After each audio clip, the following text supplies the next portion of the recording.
the 45th instalment of What Caught My Eye series. In this edition, I'll be focusing on the anniversary 100 days of a far left loony government, i.e. Labour. You get less for murder. And Rishi Sunak was bang on the money when he said Labour would destroy things within 100 days. Well done, that man. If you're of a nervous disposition, a far left loony activist, this video isn't for you because I'm going to out your government. It's going to be, I'm going to pull no punches, and I'm going to take no prisoners neither. I'm going to give my review of the 100 days. Worth noting that what I'm going to say here most is off the top of my head and not scripted. Now, on July the 4th, Labour Independence Day won the election. They got 34.1% of the vote to be exact. Notably, old Jezza got more votes than Keir Starmer did in the election just gone in 2017 and 2019. Although because of the electoral system, Corbyn led Labour to their worst ever election defeat since 1935, despite Vote Labour trending on Twitter. It's kind of ironic as well, considering how we're on the far left fence that old Jezza, Corbyn, sits on. And the right wingers haven't noticed this, but Keir Starmer said on the podium, we will serve you even if you didn't vote for us. And he was speaking to people like me that didn't vote for Labour. Unfortunately, in Wales as well, we've had a Labour-run government for over 20 years, although I did have a ex-Tory MP, who shall remain nameless. And now England have now got a Labour government 14 years without doing so. You know, so we're both in the stuck, aren't we? Now, I want to talk about, first thing, the riots. Okay? I won't cover all of it, just some of it, because I'm sure others will do in depth. It all started for me, the riots, and I did say a couple of weeks before that within 3 to 6 months there'll be riots on the streets. Lo and behold, it happened, but it happened even sooner than that. It all started because of 3 young girls who went to a Taylor Swift dance thing, and that was a terrorist attack. If you kill people in cold blood, it doesn't matter if you're white, brown, black, British, European, you are a terrorist if you kill somebody in cold, hard blood. And when kids are involved and they get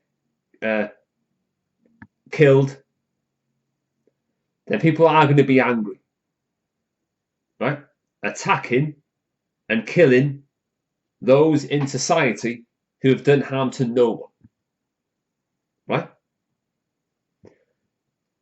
And yes, the riots were in savoury up and down the United Kingdom. But for James O'Brien to insinuate that Nigel Farage was the sole contributor of them shows how stupid, despite being private educated, which James O'Brien is, by the way, that he is. Okay? Because most of the riots, they weren't far right riots, they were far left riots. Because all those places where riots took place were in Labour areas. So it was basically Labour voters, past and present, that caused untold chaos. Because if you look at the stats, it's gone up, the unemployment rate. And Rachel Reeves did say in 2016 there will be riots on the streets if Brexit isn't delivered, and she was right. So, and it took Nigel a couple of days, by the way, to react to those riots. People saying, why is Nigel not saying anything? Where is in our hour of need? We need Nigel to say something to give the country a boost, to say, what he thinks about it. You know, I think it was the Reform MPs that talked about it first. You know, it took Nigel a while to come out with a statement. You know, so it wasn't Nigel who started them all. It was because of those 3 young kids who got killed by, for me, a terrorist. Was terrified and killed them. That resulted in the riots. You know, people, you know, trying to burn asylum seeker hotels to a crisp, with women and children sleeping there at the time or living there. Some were then in daytime. You know, you had, I think it was in Bolton, where a black man got an unprovoked attack by some white men. You know, he was just occasionally walking past, you know.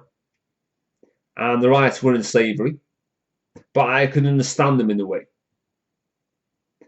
But they did feel the full force of the law. But I don't think, especially that old person who cared for her husband, should be put in prison that she is at this moment in time for writing something on Facebook. She should have just got a slap on the wrist or a suspended sentence. If it's your first offence, then you should get reprimanded, but you shouldn't be put in prison for it.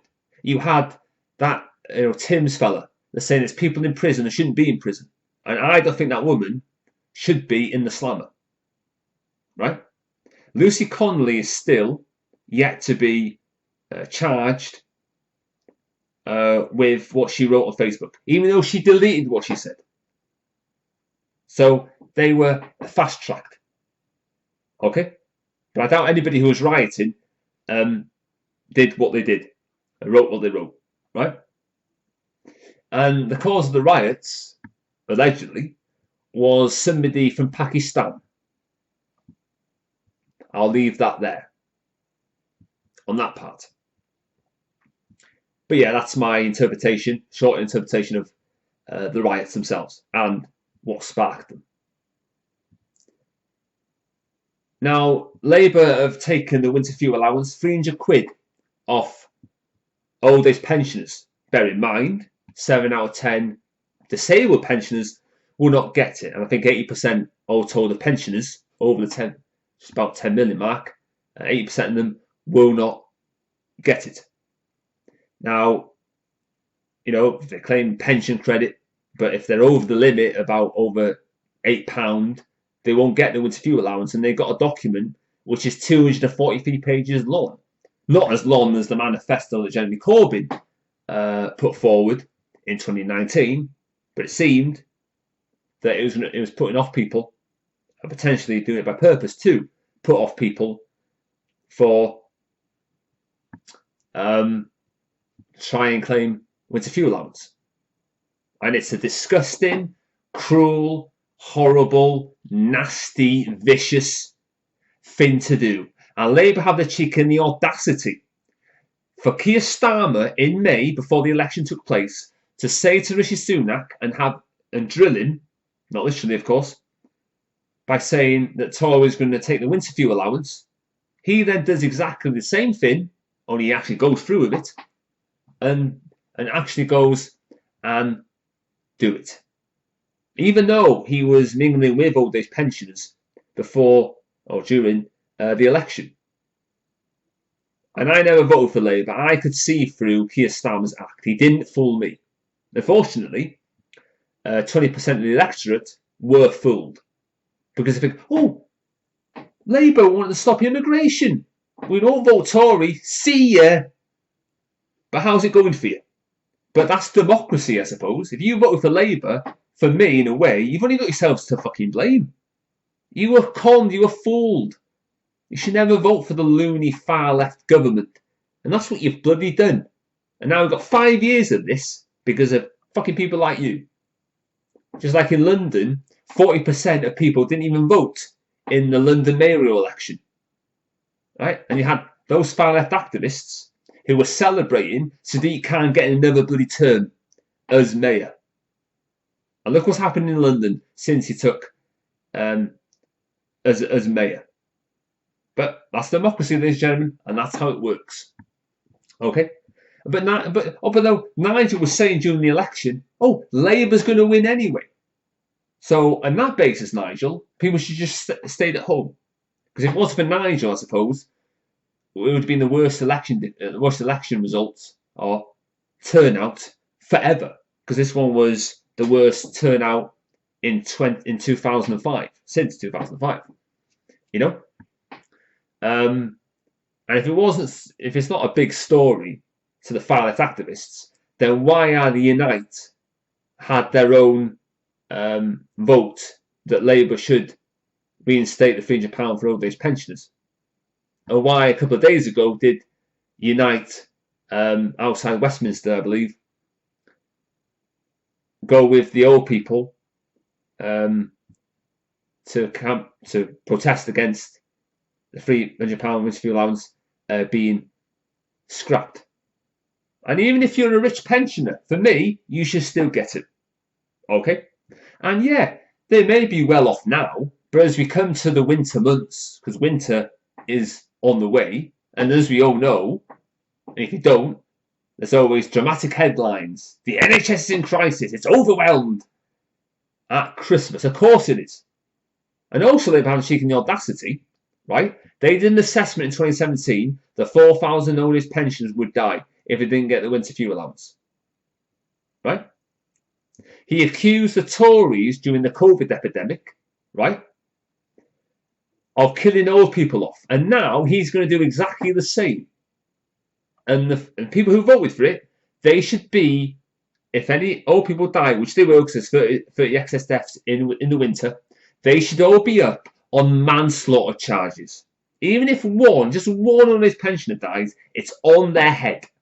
And manslaughter charges should be around every single person who voted against giving all his pensioners £300. You know, because the Ofgem has gone up, was it 10%, something like that, 9%, £145 on your bills. So people will feel the pinch as December looms large. So 400,000 people in Wales, to be exact, are not going to get winter fuel allowance. So I'm disgusted. This shouldn't happen. And yeah, hopefully it gets overturned, but I want to hold my breath on that. You know, you got the excessive pay rises for the train drivers who are already on a lump sum already, even though that is, you know, yearly, not what they get every day. About what, 22% for junior doctors. I think it's 11 billion for train drivers and, you know, junior doctors and all that. I think 14% that, you know, the train what do they call it? The train bikes or whatever it is. You know, who do the trains. People, you know, on the platform. They want 14%. I looked that up. But you get the idea with that. You know? But apparently there's a £22 million black hole that Labour created because of those pay rises. You're giving 84 million to Africa, right? You're giving 22 billion of a carbon product. You know what I mean? There's £10,000 that David Lammy has split off the wall with taxpayers' money. You know, they get free Taylor Swift fucking concert tickets, and then they go and blame their kids. Oh, it's not me who wanted to go see. It was the kids. How low can you sink? Your own children, you're blaming them for taking bloody freebies. You could have still bloody paid for it yourself, couldn't you? And you got one of these far left activists saying, you're a fucking idiot if you're angry. As they say, whoever they are, they use the term the optics, right? Cronyism wasn't supposed to be in this Labour government. It's the Tories who do that, right? And as Neil Wallace, the former editor of the News of the World, said, Labour get ousted from government via money, and the Tories get via sleaze.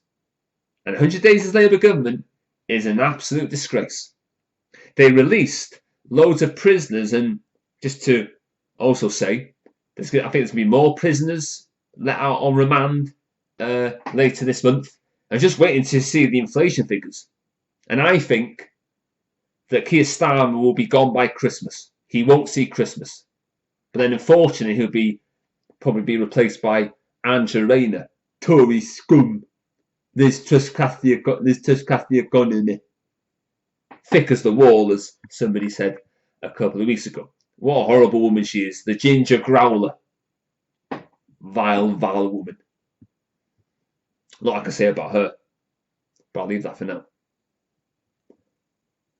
Because, you know, she's working class apparently. She's so working class that when she went to a piss up on holiday in Ibiza, it was paid for by a company. And people having to go the right winners for having to go with Andrew Rayner. I think you'll find it was Denise Van Outen, I think, who put the video out. So if you're going to blame anybody for Andrew Rayner being ousted, the hypocrite that she is, then blame her, right? Denise Van Outen, that's the person you should go for. Okay. There was 57 prisoners released in Scotland, right, and they've all gone bloody back. And you saw the celebrations of the prisoners in England who were let out. One with a bottle of bubbly, shaking it all about, and then one of the criminals released went into a Lamborghini, and he had somebody interviewed who said, "Oh yeah, Labour's the one. He's now a Labour voter." Right? And I said, there's about 5 people who have absconded from prison. And I also said there'll be paedophiles on street corners under this Labour government. It wouldn't be surprising they let paedophiles out, right? Because I don't think they've done an assessment on the ones they released. Now they blame the Tories, prison crowning us, which I think is a load of bollocks. You know what I mean? If you're worried about prisons being full, why did putting people in prison for Facebook posts? It doesn't make any sense whatsoever. So there's another thing that Labour screwed up. And we've got 5 more years of this, by the way. Okay? And the budget's on the horizon. I think inflation will increase. I don't think it'll be knocked down. It was 2% when the Tories called the election. We had the highest growth in the G7 or something like that. I think it was G8 once upon a time. I think someone dropped out, maybe Russia or something like that. So yeah, but I warned about this, and you got people still moaning, the Ramonas, about Brexit. Didn't know what they were voting for. I'll let you into a little secret. I didn't vote in the referendum in 2016 because I couldn't actually give a toss whether we stay or remain. But unlike others, I respected the result of the referendum because that is democracy. That's how it works, ladies and gentlemen. Okay? 17.4 million people voted, to be exact. Brexit. I think it was 52-48, which is split, but actually 50% in the exam is actually a pass, by the way. Just to let you know that. And do you know what? If there's a second referendum, do you know what? I would vote to leave. How about that? People are so fixated about it. I mean, do you have anything in your life? You must live a sad existence if you're banning on about bloody Brexit. You lost. Get over it. You Ramonas, just give up. We've left the European dictatorship. We're not going back there until about 2026. I think it's been reviewed. So then possibly there may be another vote. But until then, we've left. We're not going back. Cry fucking more. James O'Brien's always got banning on about Brexit. It's just mind-boggling why people still moan about it. It was 2016. Let it go. Bizarre, but there you go. That's the far left for you. Not intelligent, not the full shilling, and always think about themselves and don't believe in democracy. So that's my short sum up of 100 days of a Labour government. I'm sure people will give an in-depth, but this is the off the top of my head. Not scripted. This, I'm sure there'll be scripted videos, but this is my own opinion and the reasons about what happened in those 100 days. It's going to get worse, but that's my half-term assessment. So thanks for watching, and yeah, just don't get nightmares ahead of the budget.